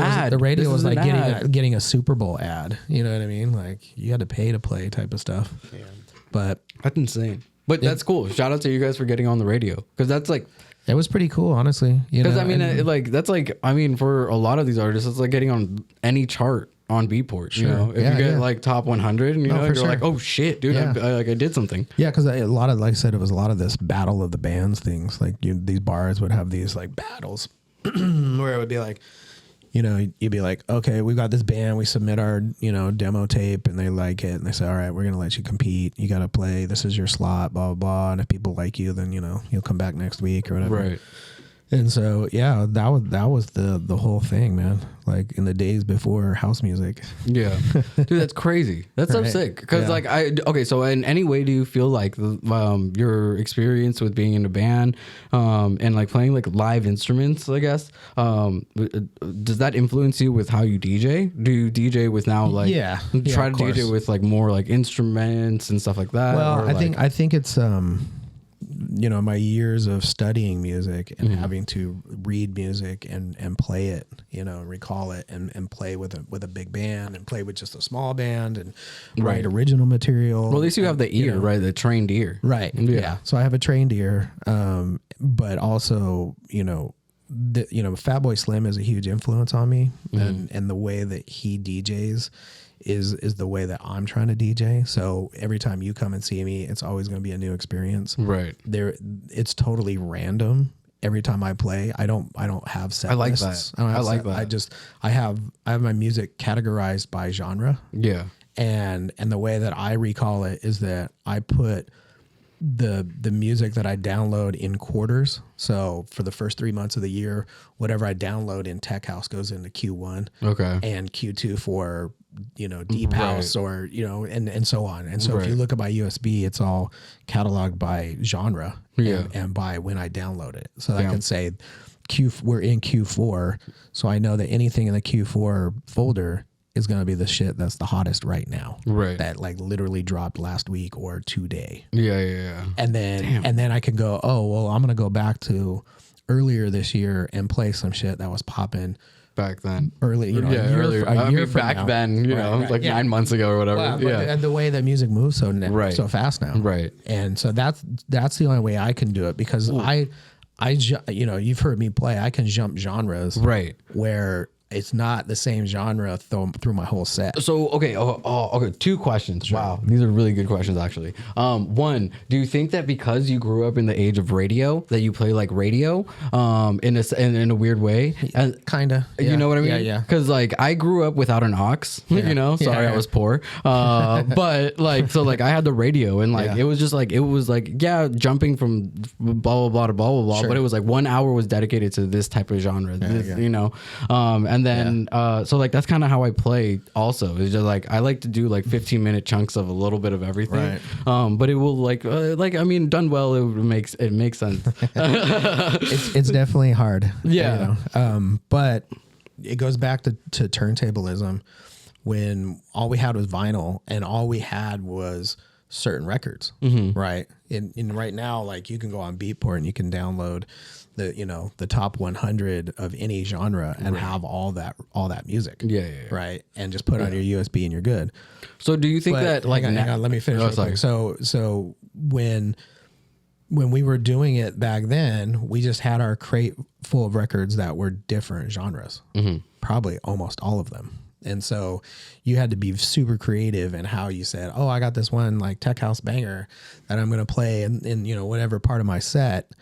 But then I've got to build up to it with these other records and then mix out of it with these other records too, right? So, but then as time progressed and then you were able to buy the same genre like that, that's when things, in my opinion, became a little easier. Okay, you answered my question then. Yeah. So it was like, okay, now I've got, like I said, UK hard house, and I've got a whole catalog of all of these amazing tracks that I can play, a few hour set with all this vinyl. That to me almost became too easy. Right. That was like, oh, this is easy. What are we doing now? We got all these, same tracks. They all match up. Like, they're all within, a fraction of a BPM. Exactly. Off, And so once you had it lined up, you're good to go. Right. But playing, things like before electronic music really took hold, it was disco. And the beginnings of house music were with disco and new wave, right? Because as disco is kind of starting to fade in popularity, it goes back underground, and then that's when you start getting house, right? So disco is just a derivative of house, right? But it was also, house is a derivative of disco, but it was also because all we had were all these other new wave records like New Order and Depeche Mode and all these, electronic bands that were doing it, but weren't necessarily what we know as modern house music right now. Right. But when you mishmashed it with disco, that became the basis of modern house music. Yeah. Right. Damn, that's crazy. So with everything of like going from vinyl to now like the digital age, do you think it's like, I mean, you just said it was easier, obviously, but was it easier in the sense of like, I get to play, or I have such a library, like a big enough library that I can kind of like pick and choose, or like some people would view that as like, it's kind of like a cheat code now. Like everyone can just have a library of things, but it's obviously like how you play it. Yeah. There's been a few DJs that we've been talking about this, and it's, nowadays with everything and, you know, the controversial sync button and everything like that, Right. It's there's a lot of missed opportunities or areas that people aren't educated in. And that goes back to turntablism and what it means to be a DJ and what it means to be an entertainer. Right. And what it means to be a producer, a musician, and, you know, if DJing, like I said, can be an instrument, right? The Pioneer system can be played like an instrument, and certain people would use it in different ways, right? And so I think, you know, to me, there's a lot of people that say they're DJs and people that are DJs, right? And I'm not trying to bash anybody, and you know, and everyone starts somewhere, you know, because, you know, there was a point where I didn't know how to play saxophone, but I was trained, I was taught, right? And so I think that these things can be taught. I think that people can learn. I think that a lot of people need to take the time to learn it, to really understand it. And, you know, going back to Fatboy Slim, he's got, you know, his list of top 10 things that you should all know about being a DJ. And number one is know your tracks. You know, and you know, or maybe it's wear a Hawaiian shirt or something like that. But you know, the one I take away from it, the most important, is know your tracks, know your music, and know that, you know, from my time in orchestra and jazz band, it was always counting in. So I may be playing saxophone, but I'm like, you know, 20 bars in before I do my boo boo doo boo, you know. Yeah. And so I've got to sit there and count. I got to count all these bars and wait for it to happen, and then it's like, all right, now it's, you know, you're a cue, you got to jump in. So that's how I view DJing, is that I've got all these tracks, I've got all these instruments, right? You know, the orchestra, I'm the maestro. Yeah. I get to throw it in when I want to. Yeah, right? yeah. And so understanding the sensibility of my music, that I have my arsenal and where I'm going with it. So, you know, a lot of people will ask me, what kind of music are you going to play tonight? And I was like, I have no idea. Yeah. You know, whatever I feel like is going to happen the moment I get up there. Yeah. You know, and a lot of it has to do with the DJ that's before me. Like, what are they playing? Obviously, for that first track, I'm not going to come in and be like a lot of DJs will come up and like shut off the music and be like, oh, guess what? I'm on now. And I'm like, I don't know about that. Because like, I think, you know, raving culture and club culture is that beat nonstop. Keep it going. It's a party. It's a party. Know? Like don't break the stride. Yeah, you know, you may take it on an adventure and go down a path, but like, know your audience, know that I'm not going to get up there and start playing like easy listening music when everyone's expecting tech house. Right. Yeah. You know, so there's that, you know, but yeah, I think that's my big crusade right now, if you will, is really starting to understand and teach the next generation. Right. You know, it shouldn't be like, oh, you know, cause that's how we got EDM. Right. We're teaching it, paying it forward, or trying to at least influence and say, hey, this is what we think the culture is about. You know, it just kind of evolved out of, you know, it was like, here it is. It was like, oh, everyone's like, oh, what is that? You know, put that back in the box. So, you know? So with you, like, okay, so like a lot of people, like there's dads in the scene for sure, but I think you're a father. But I think you're a father. Sure. You know what I mean? Yeah. Because like, I mean, one, like their kids are like 3 years old for the most part, you know. But like your kids are like grown. They're doing their thing. You have a business with one of them. Yep. So in a lot of ways, that's kind of how I see you coming in to as an artist. It's very just like teach one, you know, like, sure, hey, like I have some experience. I have some knowledge, some experience, some stories that maybe you can learn from, you know, which is so sick. And like, I think is like so needed in a young man's game for the most part, you know, like, and it's like the cool thing about like house or like EDM music in general is that there's no age to it. You know what I mean? Yeah, like for sure. it's universal. You know, it's like look at some of the top DJs in the world Right, now. They're, you know. they're my age or not older. Right. You know So what I it's like it's sick. It's not like hip hop. It's not like people are like now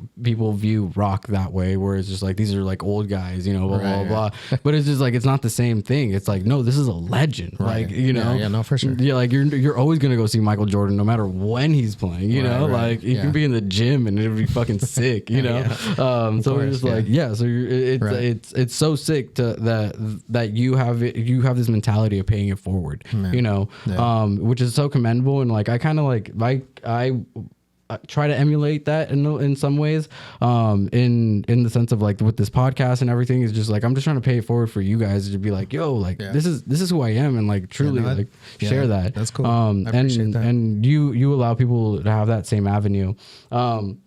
But like with the experience of you like playing sports and doing orchestra and everything else, like and going on tour for like for a snowboarding brand, like how like for in your head, like how do you market? Like how do you think like come up with the amazing ideas that have worked? You know what I mean? Because there has to be 99 that failed. You know? Yeah. So it's just like or like didn't make the cut. You know? No, for sure. There's a lot of luck involved for sure. It's also, you know, being creative is being a problem solver, and I like that. Yeah, I like that. So I think, you know, that's the number one thing for me is how do I solve the problems that are in front of me, right? Mm-hmm. So everything is a puzzle, Mm-hmm. and how do we put it together, and how do we rearrange it also? Right. And you know, when I was really little, my dad used to have to hide his tools because I would start taking things apart.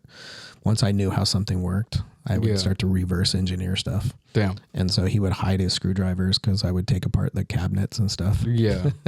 Dude, So yeah, okay. so yeah, so That's I mean that's so sick because like I mean like in ways like nowadays kids are like the same kid that did that like is now starting with Legos, you know, and then like all of a sudden now he's like doing computers, you know. But like in like how like it's so insane to me that like and this is me being jaded with my own family, I guess. But it's just like it's insane to me that they like took the time to be like, no, this is how he is. So let's fucking support that, you know, and do that shit and like for sure. blah blah blah. But like, how do you implement what you do with music to what you do with Create, or do you use more so Create for music?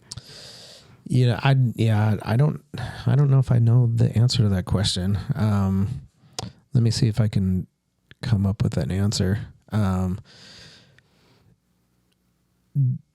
Music, like I said, has always been the backbone of what I do, and it's very creative. And I always knew that music was going to be a part of Create at some point, right? Because that's what I do, and that's the pandemic just sped it up. When the pandemic hit, right before it hit, we were just thinking just all about skateboarding and Create as a skate brand. We weren't thinking of music at all at that point. The pandemic sped that up. Yeah. So was that was music like part of your like 5-year plan at that point?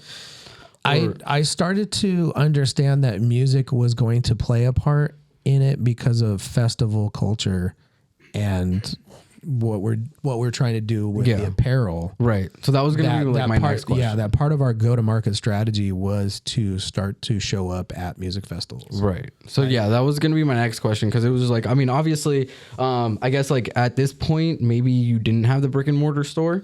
We did. So, you know, you remember Odd Future used to do their carnival. Right in LA, and so Tyler's Carnival or whatever. That's kind of what sparked maybe we should look at this. Maybe we should become a vendor at something like a Coachella or outside lands, or and so Yeah, because I mean, I had like our first guest was Allison, and that's what essentially what she does. She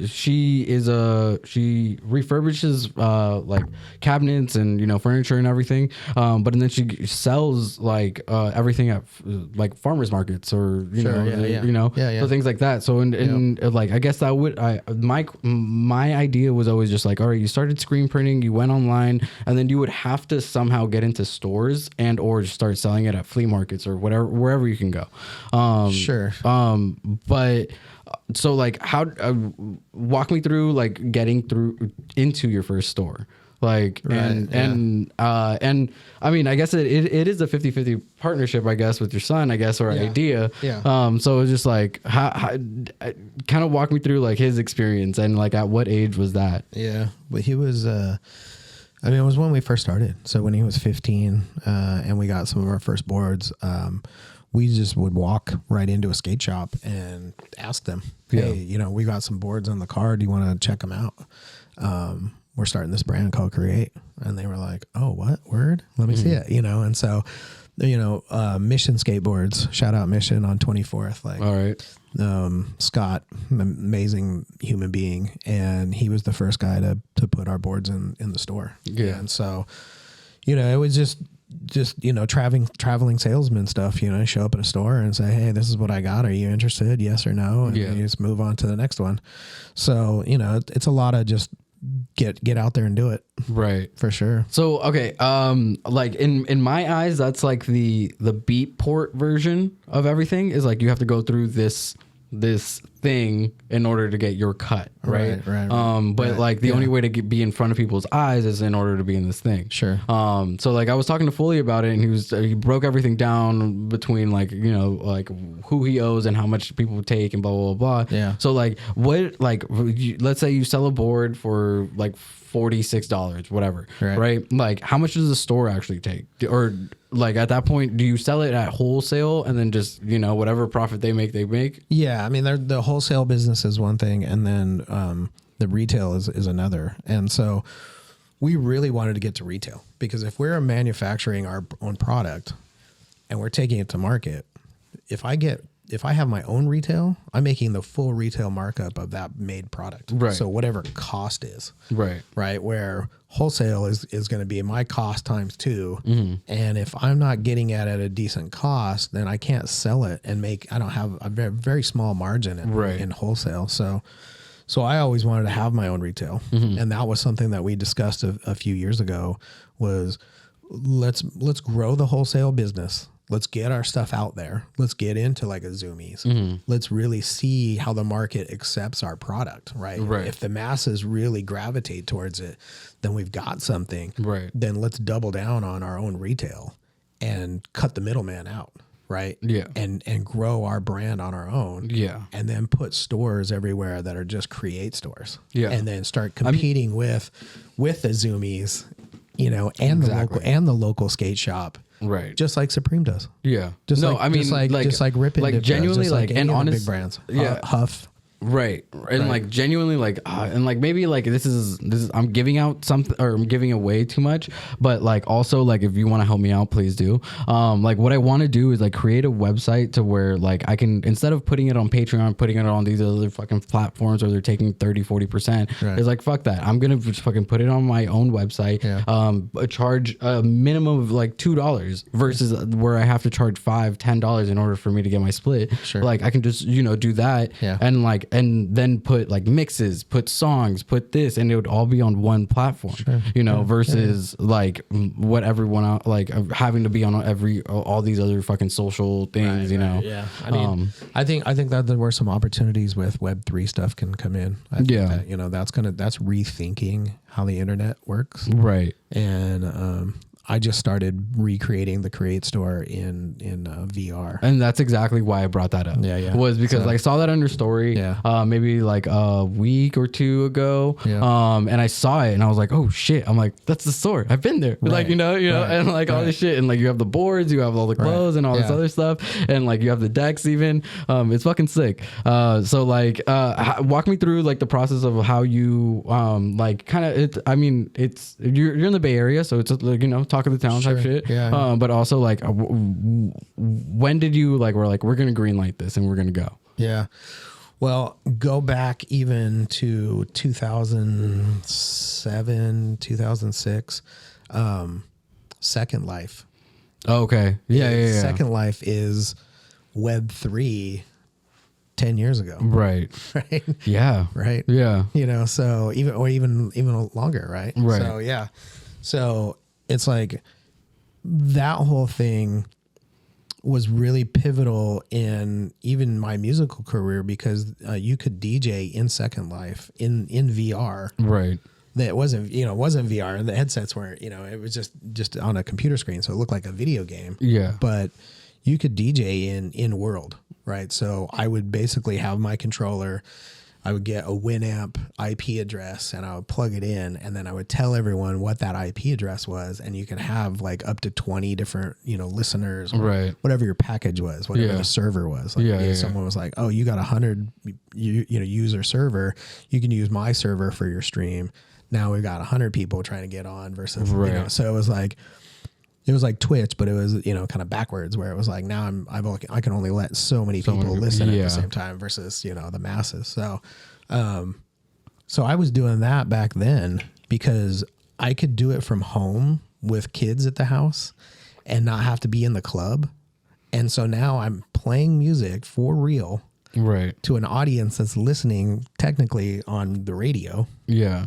But they're seeing my VR character, my avatar in this kind of kooky club, whatever, on Second Life dancing around. Yeah. I mean, they have that now in in actual VR. No, right. And so to me, it's nothing new. It's just another way of doing it. And again, this goes back even when we were talking about audio and like putting my mixes out. Mm-hmm. Like, am I building on the right platform? Right. You know what I mean? And everything I'm doing right now, is it going to be a waste of time? Is it ever going to see the day of light, light of day? Is it ever going to be something that makes sense for me to put a bunch of time and effort into? Is it really going to do something for me? Yeah. You know what I mean? Am I building on vaporware? Well, I mean, like, I think the cool thing about you is like you really look at your options, right? You're just like, all right, am I going to do this? And like, how does it benefit not just like my creative fucking juices, but also like, is it going to benefit me for the long-term goal? Sure. Which is a very businessman like mindset, which a lot, like I was telling Foley and them, I'm like, dude, like, a lot of people aren't like business savvy. Right. Like they're not like, oh, okay, well, like I'm just an artist, and it was like, okay, but like, bud, you need, you need a little nudge, right? Because you are amazing, and people should all know about it. I'm a DIY type of person, right? I do it all, and it's like I want to know how it's done, so that I can do it better, for myself. Yeah, right. I'm not in competition with anybody. I'm in competition with myself. Like, what can I do? How can I do it better? I think that's cool because, like you just said, you're like a very like, how is it done? So I can reconstruct it the same way that you were doing it as a child. Right. For me, I'm like, why do we do it? Sure. And like those are the two mindsets. Yeah. But that's so sick because it's like I love, like, if we're talking about like zodiac signs, like I mesh well with people who are the how people. Sure. Because I'm the why person. So then we can have a dialogue about like, all right, well, this is why we do this, and you can tell me exactly how to break it down and do it properly. For sure. What's your sign? Sagittarius. Yeah. I'm a Libra. A Libra? I have no idea what that means for signs. That's all right. You're a Libra too? Libra too. Yeah, Libra gang. Okay. All right. You guys rule the room right now? No, my oldest son is a Sagittarius. Okay, cool. And we're like really close in age and everything, so that's cool. And so, like going back to my oldest son, like he's an amazing musician as well. So when I was raising him, same thing. It was like, oh, I'm gonna get him a guitar. Oh, I'm gonna get him a computer. Right. Oh, I'm gonna get him a skateboard, and all these things that he was influenced by made him who he is today. Right. And so he went to school and studied violin as his main instrument, and then now plays guitar and drums and keyboards. Yeah. And dude, that's crazy. I love the violin. So he's just like me. Yeah. So it was already there. Right. Yeah. That's sick. So, so now like to talk about like the kind of the present, right? So like right now it's the new year. And it being the new year, what are your plans for the new year? Well, we went a little over this earlier, was the goals and trying Well, to I mean, figure like, out- what are you doing? Like, I mean, like, what are you doing like New Year's Eve? Oh, dude, Yeah, yeah. What am I Like- doing? Like in a couple of days? Yeah, exactly. Well, we're gonna have a Create booth at Midway on Saturday. Okay, so come cool. check us out. Yeah. Well, this will be past afterwards. Exactly. But you'll see it. If you're there, you're there. And then we're gonna do a booth at Breakfast of Champions Oh, sick. On Sunday? on Sunday. yeah. So it's gonna be a long weekend. It's going to be a long weekend. I'm supposedly DJing somewhere in North Beach, so we'll see Okay. if that happens. Okay. But yeah. Yeah. Damn. So I don't All right. know. Well, I mean, that seems like a jam-packed weekend. Yeah. Yeah, dude, that's gonna be fucking sick. And okay, so with you guys getting a booth at the Midway for Fresh Start, like walk me through the process of you guys like reaching out, or did they reach out, or like was it the Alex plug? It's Alex plug, right. I've always fucked with Alex from the day one. That He I met. reminds me of a younger version of you a little bit. You For know? sure, yeah. Like, we meshed really well, Right. And we're on the same kind of game plan. Like, what can we do? How can we work together? Right. Well, I'm a big advocate of the barter system. Mm-hmm. I'd rather work in the barter system than money because I think monetary value of something is Right. so arbitrary. It's like, what are we doing? You know what I mean? It's Like long term, it doesn't really benefit anything outside of just like right now you can Right. do an extra thing or two. It's like paying for rent. Like, like as a society, if we didn't have to pay for rent and spend all our money on bills and all this stuff that like at the end of the day when we have zero money, we're working hand to mouth. The society is shit. Yeah. You know what I mean? Like we need to be creative people. We need to have a stipend. Things need to be paid for, healthcare, housing, like fundamental human rights as a tribe, you know? And, my family background is Native Hopi. And we're from the Tiwa village, and it goes back from the dawn of time, and we've lost track of all this shit. Yeah.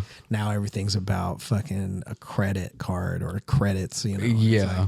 It's like, come on, man, we're not being creative. And so I'm trying to stick in these creative things I'm doing while still trying to juggle all the other bullshit in life. And the things you have to, I guess. And quote, fend unquote. off, people around me so that we can actually do creative shit. Right. This is the thing that really sucks for me. And, I was lucky enough to live in a time where public school offered orchestra and jazz band. Right. And we have the clarinet or like the recorder. well, but what I'm saying is, so, as time went on, the powers that be, because our education system in this country sucks because it was made for one thing and one thing only, was training factory workers. Right. You go to school, you learn basic education, you go to work at the factory, you come to work every day until you retire, and that's it. Right. That's your life. You're not creative. You're not doing anything on your own. You're not trying to do anything different. You work in a factory and that's it. Yeah. And then when they started cutting all the classes, they would cut music class, they would cut home economics, they would cut shop class, like people could actually use their hands and build stuff, learn welding, they started cutting all those classes. Yeah. And so then kids grow up with like no opportunities, no vocational skills. They don't, where are the factories? The factories are gone now. The factories all over the world. There's no factories in the US. Yeah. And so for us to be creative and, the biggest export of the United States right now is creativity. That's our IP. We lead the world in creativity. Everybody wants to be like us in creative prowess and in what they're doing. So that's the biggest thing we got going for us right now. But this country doesn't look at artists the same way. Yeah. They look at us like, what are you doing? You got a pipe dream. Stop what you're doing. You can't do that. Yeah. And so at the end of the day, we have to be the crusaders. We have to be the ones that say, no, we're taking this back. Yeah. We are creative. We are building creative things that don't fit into your mold. Yeah. Right. Yeah. So. I mean, not to get too political, I guess, but like just like the geopolitical like climate of everything has been so fucking insane. And like, honestly, like I wish I was smarter, like more informed in these topics to like actually like say my opinions. Sure. But like, for the most part, I think we're having this conversation about creativity, and I think it stems from that. It goes all the way. Yeah, I mean, it's systemic. It's systemic from everything, and it's like it's obviously like I was watching a podcast with this guy Lex, I forget his last name, but Friedman. Yeah, you saw that one with Zuckerberg. So he had a two hour, yeah, he had a 2 hour, almost 3 hour chat with Mark Zuckerberg. Mm-hmm. And the biggest takeaway at the end was when Zuckerberg said, I think we're put on earth to be creative. All humans are made to be creative. Right. To make things, to do things, to build things, to expand our universe. Yeah. We're not here to work in factories. We're not here to work a 9 to 5 and just crank out some bullshit. And so he's a huge advocate of, everyone having a minimum wage, everyone having a basic income, right. and being more creative and being able to go out and push the envelope of what humans are here to do. Yeah. And so that to me, like, I was like, okay, all right, now I can kind of fuck with this guy again. It's like, yeah, he's been down some crazy roads and we've all been there pushing and supporting this whole Facebook thing. So we're just as much to blame as he is, right? We all got behind him and said, yeah, Facebook, we're all on Facebook. Let's do Facebook. So that to me is a good sign that, someone is having, and he admitted that he didn't get to that point until after he had children. And so having that kind of like, it made him take a big, deep look at himself and like, what am I doing? Yeah. You know what I mean? Like I have to leave this to someone, Yeah. What am I doing in life? Yeah. Is what I'm doing helping or hurting my children? Yeah. And other people's children. And, and so there's a big wake up call, and I think it's good to look at that stuff. Right. Yeah. I think, honestly, like I feel like, right now I'm on a like, fuck it. Like I'm just going to fucking grind and fucking get my shit together type shit. But like, I feel like once I get like comfortable enough to like have children, like, sure. Oh, fuck, dude, that mental change where it's just like, oh fuck, it's not about me anymore. Right. It's about this, and you may not, who knows? Right. That's true. That's true. It could go, if you're not into it, you're not into it. Yeah. And some people, and some people that do, they should step up and take that responsibility for sure. You can't let this go. That's the biggest responsibility in your life. Exactly. No, and like that's the thing. It was just like I think it would be more of like oh shit, I need to like fucking triple down now. Right. It's just like, oh okay, we gotta do this shit. Yeah, I already know. So and mostly always like just to be like, see little bitch, like I did this shit, as he grows up, and just be like, see, like daddy did this shit, you gotta be better, because I want him to be better or her, Well, and I think like I said, it was the opportunities. Yeah. Right? So when you have children, it's like, look at what I did. Right. Let me show you how I did this. Exactly. Let's learn together. I want to teach you. Right. And then you learn what they're doing too. Exactly. Yeah. But okay, just to kind of like, wrap things up a little bit because I know you have to drive a ways. Yeah. But do you want to put in or plug your Instagram or the shop and everything? Yeah, for sure. Yeah. Let me do a little round robin on that. So Create Skateboards, we're at create1997.com, and that's the year 1997. So create1997.com. And then the live stream is on Twitch at Live from Create. Just put spaces in between the words and it'll show up. And then, we're on social and all that. Just search Create Skateboards and it'll pop up. You'll find us. And then our store is at 6th Street. It's 406th Street, San Francisco, California. Cool. So come see us. And then obviously, I guess like the next time that people will probably see you as a pop-up would be already too late. Yeah. Right. But we'll be doing some stuff like, like I said, we did Outside Lands and that was really good. That was like before COVID. Right. And so we'll want to do that again. Yeah. We're going to try to do more stuff around the Bay Area and just keep a lookout for us. Cool. And then do you want to plug any of your social media before we dip out? Yeah, I'm on Instagram as C Martinez if you want to follow me on Instagram, and then I'm on SoundCloud as DJ Cirque, and so that didn't come up, but that's how I pronounce it. So it's really Chris backwards. And okay, cool. And so a lot of people ask me, they're like, "What does that mean?" And then when they finally see it, they're like, "Oh, what?" Yeah. So on SoundCloud, and But yeah, that's about it. Cool. Thank you for having me, man. Yeah, of course, really of course. Yeah. No, this was honestly a blast. I'm so happy that I know